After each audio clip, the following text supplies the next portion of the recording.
¿Quiénes fueron en realidad los cuatro evangelistas y cuándo y dónde se compusieron sus textos? Casi la mitad de los textos que conforman el Nuevo Testamento, el 44%, corresponden a los cuatro evangelios, Mateo, Marcos, Lucas y Juan, que básicamente se ocupan de narrar la biografía, hechos y dichos de Jesús, las contradicciones que existen entre ellos, incluso para reseñar aspectos fundamentales de la vida de Jesucristo o de sus enseñanzas,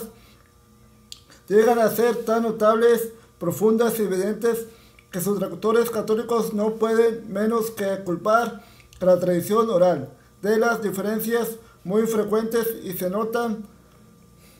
sea en las modificaciones de plan general, sea en la agrupación de los sucesos o discursos, sea finalmente en el modo de componer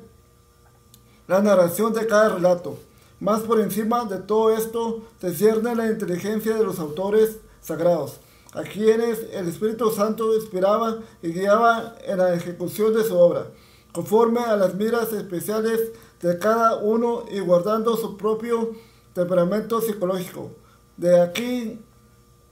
resulta una variedad notable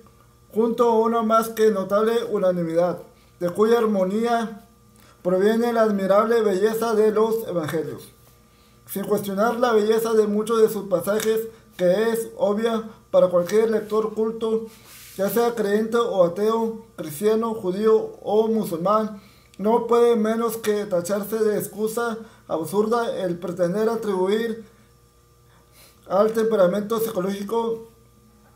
de los evangelistas, el que, como veremos en su momento, estos aportan visiones totalmente dispares acerca de cuestiones tan principales y básicas como son la virginidad o no de María, los aspectos clave del nacimiento de Jesucristo, la consubstancialidad o no de Jesucristo como Dios, la resurrección física o no de Jesucristo, el entorno de sus apariciones y la posibilidad o no de su ascensión subsiguiente y un largo etcétera. Pero junto a la discrepancia de fondo que conforman el llamado problema armónico, esto es, de falta de armonía para poder conformar un todo testimonial coherente, también aparecen muchas similitudes de forma, tantas que a mediados del siglo XIX se cayó en la cuenta de que los evangelios se habían inspirado unos a otros y además parecían haber bebido de fuentes comunes no identificadas. De esta observación surgió la hipótesis de la fuente Q o documento Q de Quelle, que significa fuente en alemán, denominada así y propuesta en 1838 por el teólogo Christian Hermann Weisse.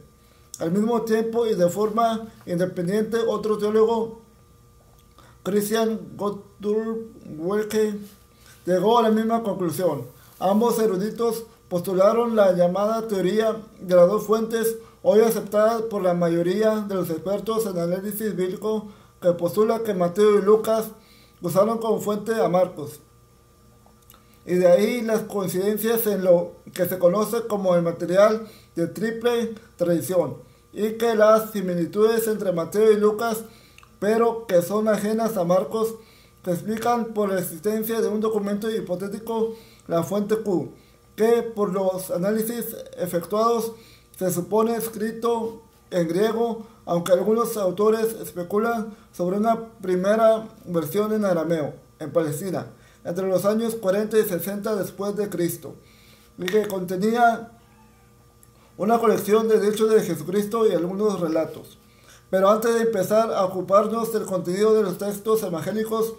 será necesario averiguar alguna cosa acerca de sus autores y del momento en que fueron redactados. Y esto es lo que, de forma muy breve, nos proponemos hacer en las siguientes líneas.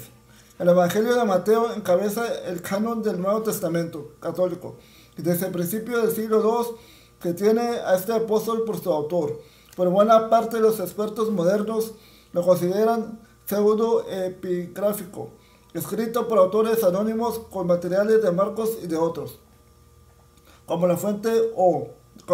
Q. El apóstol que no el autor de este evangelio fue Leví, hijo de Alfeo, que era un judío que trabajaba como recaudador de impuestos para el gobierno, y al convertirse en enviado o apóstol pasó a llamarse Mateo. Es muy probable que fuese hermano de Santiago, el de Alfeo, también apóstol.